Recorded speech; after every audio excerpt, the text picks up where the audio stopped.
extraordinary memory power of the Sanskrit scholars. How can they memorize vast texts such as Vedas and Upanishads as they are and pass it on to the next generation? Now, latest researchers have unraveled this mystery and named the phenomenon as Sanskrit effect. Here's a Doordarshan News exclusive report on Sanskrit effect. Take a look.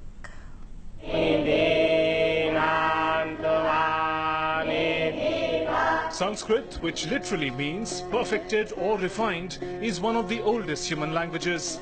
Sanskrit is also regarded the world over for its unique way of learning, in which large texts are memorized verbatim. The four Vedas, the Upanishads, all have been preserved through this technique. While world over civilizations built large libraries to store knowledge, in India, through the tradition of Sanskrit, all the knowledge was stored in the human brain and passed from one generation to another. Since ages, this has been a mystery to the world. Now, through modern scientific research, this mystery seems to be unraveled at last.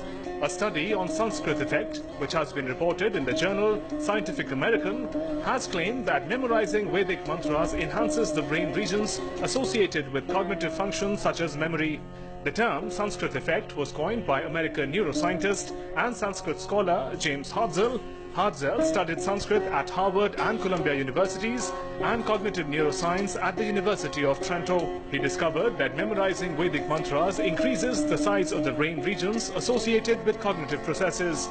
Hartzell's report was tested when he and his colleagues from the University of Trento in Italy collaborated with Dr. Nandini Chatterjee Singh of the National Brain Research Centre at Manesar in Haryana.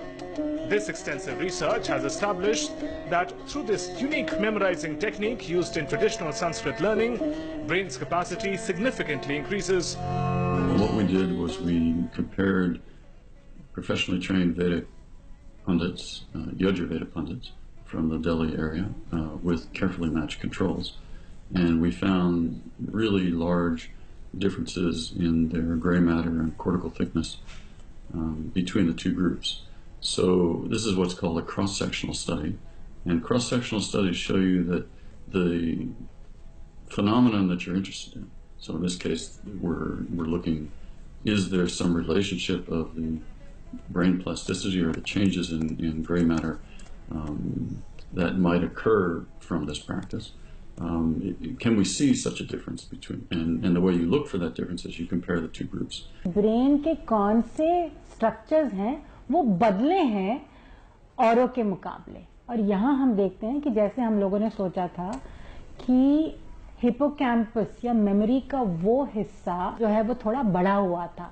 Group of highly specialized memorizers and reciters of Vedic Sanskrit and of associated texts, is there structural plasticity in their brains that's probably related to that practice? And we showed that for sure.